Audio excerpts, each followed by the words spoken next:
बिहार के चर्चित और वर्तमान समय में मोतिहारी के एसपी स्वर्ण प्रभात सर है। भू माफिया पूरी तरीके से शहर छोड़कर फरार हो गए। जो भू माफिया हैं, जो गरीबों के ज़मीन को हड़प लेते हैं या फर्जी कागज़ बना लेते हैं और उस पर अपना दावा ठोकने लगते हैं और लोगों को बेदखल कर दे रहे हैं, ऐसे लोगों पे हम लोग कड़ी कार्रवाई करेंगे। जेल भेजने के साथ साथ हम लोग अब उनकी संपत्ति जब्ती के दिशा में भी काम कर रहे हैं। देखिए, एक समय था जब मोतिहारी में ट्रैफिक व्यवस्था काफ़ी ज़्यादा खराब था। हेलमेट के विरुद्ध जो है अभियान शुरू किया गया और हम लोग प्रति मंथ करीब 1 करोड़ से भी ज़्यादा जो है चालान जो है वसूल रहे हैं लोगों से। शहर में आप निकलेंगे तो करीब 90% लोग जो है वो आपको हेलमेट पहने हुए दिखेंगे। पहले अपराधी थे कि वो जेल जाते थे फिर बेल लेकर बाहर आ जाते थे, तो अब वो नहीं होने वाला है। देखिए, अभी हमारे साथ एक बार फिर से बिहार के चर्चित और वर्तमान समय में मोतिहारी के एसपी स्वर्ण प्रभात सर है। देखिए, एक समय था जब मोतिहारी में ट्रैफिक व्यवस्था काफ़ी ज़्यादा खराब था। यहाँ तक कि लोग सड़कों पर निकलते समय हेलमेट तक नहीं लगा रहे थे। लेकिन अगर आप आज मोतिहारी के सड़कों पर जाके देखेंगे तो हर किसी के पास हेलमेट देखने को मिलेगा। इसके साथ साथ ट्रैफिक व्यवस्था में काफ़ी सुधार हुआ है और इसके साथ साथ जिले में ये भी देखा गया कि आपराधिक मामले पहले से कहीं ज़्यादा काफ़ी कम हुआ है। सर, एक बार फिर से हमारे साथ जुड़े हैं। बहुत सारा नया कानून भी आया है अपराधी को लेकर, खुद सर से बात करेंगे। सर, बहुत बहुत स्वागत है आपका। Thank you. सर, एक समय देखा जा रहा था कि मोतिहारी में लोग के अंदर बिल्कुल खौफ नहीं था। यहाँ तक कि लोग हेलमेट तक नहीं लगा रहे थे, ट्रैफिक नियमों का लोग पालन नहीं कर रहे थे। लेकिन अब देखा जा रहा है कि हर कोई हेलमेट लगा के बाहर निकल रहा है। कितना पहले से सर आपके बाद मोतिहारी चेंजेस हो रहा है? देखिए, अपराध नियंत्रण के साथ साथ हम लोग का ये कोशिश रहती है कि लोग जो है यातायात नियमों का भी पालन करें। जैसे मोतिहारी ज़िले का मैं आंकड़ा बता देता हूँ कि प्रति वर्ष करीब 400 से भी ज़्यादा लोग जो है उनकी सड़क दुर्घटनाओं में मृत्यु हो जाती है। और इसका जब एनालिसिस किया गया तो उसमें से एक प्रमुख कारण था कि लोग जो है हेलमेट पहनकर सड़क पे नहीं निकलते थे। तो हम लोगों ने सोचा कि सब हेलमेट को लेकर एक अभियान चलाया जाए और इसमें करीब हम लोग प्रति मंथ करीब 40 लाख से भी ज़्यादा जो है राजस्व की वसूली कर रहे हैं। जो ऐसे लोग जो हेलमेट पहनकर नहीं निकलते हैं उनका चालान काटा जाता है और साथ साथ जागरूकता फैलाने का भी काम किया जा रहा है। लोगों को दिखाया जा रहा है, ये आंकड़े प्रस्तुत किए जा रहे हैं कि किस तरह से जो लोग बिना हेलमेट पहने जो है वो बाइक लेकर निकल जा रहे हैं हाईवेज पे, सड़कों पर, और दुर्घटना का शिकार हो जा रहे हैं। इसमें से अधिकतर जो लोग हैं वो नवयुवक हैं और 20 से 40 साल के बीच के लोग हैं। तो नवयुवक हैं जो हमारे देश के भविष्य बनने वाले हैं, वो सड़क दुर्घटना के शिकार हो जा रहे हैं। कई लोग हैं जो छोटे छोटे जिनके बच्चे हैं, नई नई शादियां हुई हैं, तो ऐसे लोग बेघर हो जा रहे हैं, इनके बच्चे बेघर हो जा रहे हैं। तो हम लोगों ने इसको काफ़ी जो है सीरियसली लिया और जैसे मैंने आंकड़ा बताया कि 400 का जो आंकड़ा है सड़क दुर्घटना मृत्यु का, ये मोतिहारी में हो रहे हत्याओं का 3 गुना है। तो जो हत्याएं हो रही उससे 3 गुना लोग जो हैं जवान सड़क दुर्घटना में गंवा रहे हैं। तो इसलिए हम लोगों ने इसको अपनी प्राथमिकता बनाई और पूरे ज़िले भर में हेलमेट के विरुद्ध जो है अभियान शुरू किया गया और हम लोग प्रति मंथ करीब 1 करोड़ से भी ज़्यादा जो है चालान जो है वसूल रहे हैं लोगों से।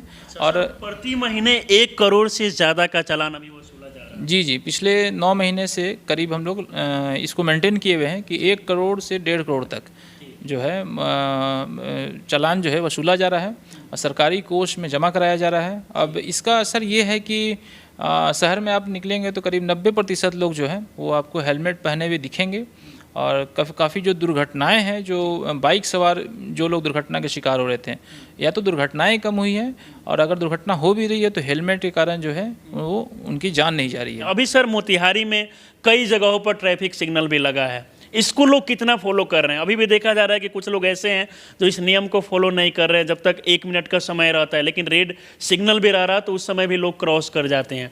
तो ये अब इसमें सर चालान कब से कटेगा? देखिए, अभी हाल ही में एक्सपेरिमेंटल बेसिस पे कई चौराहों पर जो है ट्रैफिक सिग्नल लगाया गया है और आगे आने वाले दिनों में यहाँ पे कैमरे भी लगाए जाएंगे और साथ ही साथ मार्किंग्स भी लगाई जाएंगी ताकि मार्किंग को अगर क्रॉस कर लेते हैं या लाइट ग्रीन होने के पहले ही अगर कोई गाड़ी निकल जाती है तो ऑटोमेटिक जो है कैमरा उसको आइडेंटिफाई कर लेगा और ऑटोमेटिक ऑनलाइन चालान कट जाएगा। इस तरह की व्यवस्था पटना में लागू है और वैसी व्यवस्था जो है मोतिहारी ज़िले में भी लागू हो जाएगी। कब से सर स्टार्ट होगी? क्योंकि अभी भी कई लोग ऐसे हैं जब रेड सिग्नल भी रहता है तो वो लोग गाड़ियों को क्रॉस कर देते हैं। तो ऐसे लोगों की भी पहचान कर रही है तो और मैनुअली हम लोग अभी भी चालान कर रहे हैं और कुछ ही 2-3 महीने के अंदर जो है वो ऑटोमेटिक चालान कटना शुरू हो जाएगा। ये तो हो गई ट्रैफिक व्यवस्था को लेकर। अभी देखा जाए वर्तमान समय में सर मोतिहारी में आपराधिक मामले भी काफ़ी कम हुए हैं। देखा ये जा रहा है कि पहले जो गरीब लोग हैं जिनके घरों पर ज़मीन पर बहुत सारे बड़े लोग जो मतलब बड़े बड़े माफिया होते हैं, भू माफिया, वो कब्जा कर ले रहे थे, लेकिन आपके आने के बाद सर देखा जा रहा है कि भू माफिया पूरी तरीके से शहर छोड़कर फरार हो गए हैं। देखिए, हम लोगों ने जब मैंने इस ज़िले में योगदान दिया था उसी समय काफ़ी स्पष्ट डायरेक्शंस दिए थे कि अपराधी और शराब माफियाओं के साथ साथ जो भू माफिया हैं, जो गरीबों के ज़मीन को हड़प लेते हैं या ज़मीन में किसी तरह का डिस्प्यूट क्रिएट कर देते हैं या फर्जी कागज़ बना लेते हैं और उस पर अपना दावा ठोकने लगते हैं और लोगों को बेदखल कर दे रहे हैं, ऐसे लोगों पे हम लोग कड़ी कार्रवाई करेंगे। और इस दिशा में काफ़ी काम भी हुआ है। और छोटे छोटे भू माफियाओं के साथ साथ जो बड़े माफिया थे ज़िले के और शहर के, उन लोगों को भी प्राथमिकी दर्ज की गई है, कई लोगों को जेल भी भेजा गया है। और इसी के साथ साथ सिर्फ हम लोग FIR कर जेल भेजने के साथ साथ हम लोग अब उनकी संपत्ति जब्ती के दिशा में भी काम कर रहे हैं। जैसा कि मैं बताना चाहूँगा कि जो नया आपराधिक कानून आया है 2024 1 जुलाई से लागू हुआ है, उसमें पुलिस को सख्ती दी गई है कि प्रोसीड्स ऑफ क्राइम, अपराध से जनित अगर संपत्ति है तो उसको जो है पुलिस सीज कर सकती है।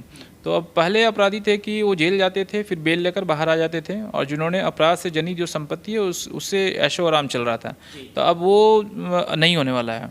अगर आप शराब माफिया कोई है जो शराब बेचकर अगर संपत्ति अर्जित कर लिया है, भू माफिया है जो ज़मीन पे कब्जा करके काफ़ी सारा ज़मीन बना लिया है, या किसी भी तरह के अपराध से अगर वो बहुत पैसा बना लिया है, कई सारी गाड़ियाँ खरीद ली है, तो ये सारी संपत्तियां जो हैं हम लोग उसका चिन्हित करके उसका आकलन कर वो सारी संपत्तियों को जब्त करने का प्रस्ताव माननीय न्यायालय में समर्पित कर। देखा जा रहा था कि जो भी अपराधी किसी घटना को अंजाम दे रहे थे या फिर जो भू माफिया थे उन पे कार्रवाई हो रहा था, वो जेल जा रहे थे, लेकिन अब उनका संपत्ति भी सर जब्त किया जाएगा। जी बिल्कुल, अब ये स्टार्ट हो गया है सर, ये स्टार्ट हो गया है। हम लोगों ने करोड़ों संपत्तियां जो है अपराधियों की, करोड़ जिसका मूल्य करोड़ों में है, ऐसी संपत्तियों को चिन्हित कर उसका आकलन कर माननीय न्यायालय में जब्ती का प्रस्ताव समर्पित करना शुरू कर दिए हैं। अच्छा, ये इसमें कार्रवाई भी सर होना कार्रवाई शुरू हो गई है, पूरे जोर शोर से कार्रवाई शुरू हो गई है।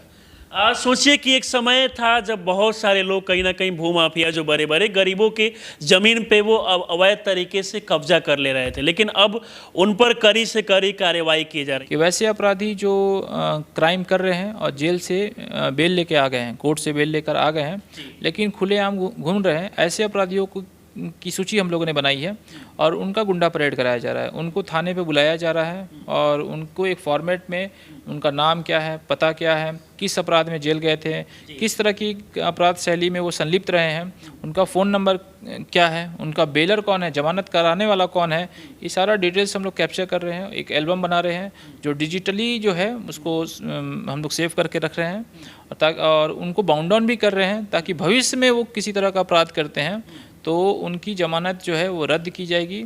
और जो 4 से 5 लाख तक का जो बाउंड डाउन कर रहा है तो 4-5 लाख रुपए की फ़ाइन भी उनको भरना पड़ेगा अगर भविष्य में किसी तरह का वो अपराध फिर से करते हैं। सर, पिछला आपका इंटरव्यू मैंने किया तो उस समय बहुत सारे लोग एक सवाल भी किए कि आजकल गांव समाज में देखा जाता है कि चोरी का मामला थोड़ा सा बढ़ गया है और बहुत सारे ऐसे भी वो क्रिमिनल है जो गांव में लोगों से जाके गाड़ियां छीनते हैं सड़क पे खड़े होकर, तो उनको लेकर किस तरीके से कार्रवाई किया जाए? देखिए, चोरों पे लगाम लगाने के लिए हम लोगों ने करीब 1100 वैसे चोरों की सूची बनाई है जो पिछले 5 वर्ष में चोरी के मामलों में जेल गए हैं, या तो वो बाइक चोरी के मामले में जेल गए हैं या घर में चोरी करने के मामले में जेल गए हैं या चोरी के सामान के साथ पकड़े गए हैं। तो करीब 1100 ऐसे अपराधियों को चिन्हित कर थानावार जो है ये सूची सभी थानों को दे दी गई है। इनको भी हम लोग थाना पे परेड करा रहे हैं, इनको बाउंड डाउन करा रहे हैं, इन पे डॉजियर्स को ले जा रहे हैं, इन पे निगरानी रखी जा रही है ताकि चोरी के मामले में है उसमें भी कमी लाई जा सके। अंत तक सर आपसे हम ये पूछना चाहेंगे, इससे पहले भी आपका इंटरव्यू सर किया, उसमें अश्लीलता को लेकर देखे कि सर जो भी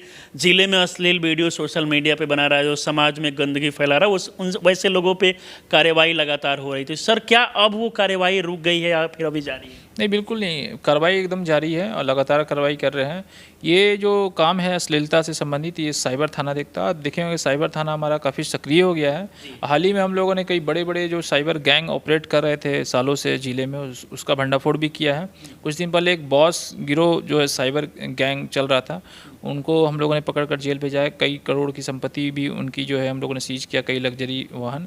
और अश्लीलता से खिलाफ जो भी शिकायतें आती हैं उस पर भी पुलिस जो है साइबर थाना हमारा कार्रवाई करता है। चलिए, बाकी सर हमारे साथ आप जुड़े इसके लिए बहुत बहुत धन्यवाद सर। Thank you.